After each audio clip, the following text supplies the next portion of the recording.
the derivative. Okay, so we know what a derivative is, but how do we actually find one?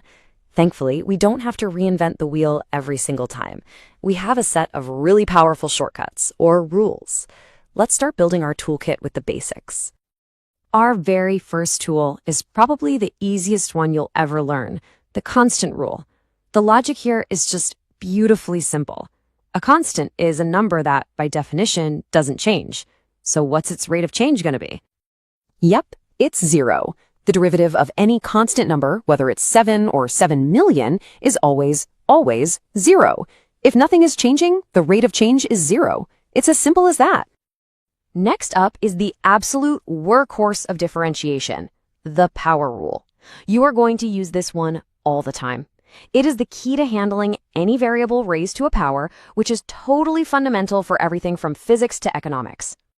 The process is a simple two-step dance. First, you bring the original exponent down to the front as a multiplier. Second, you just subtract 1 from that original exponent. So, if you look at our example, x to the 4th becomes 4 times x to the 3rd. See? Easy. But what happens when you have a function with multiple parts added or subtracted together? Well, that's where the sum and difference rule comes to the rescue.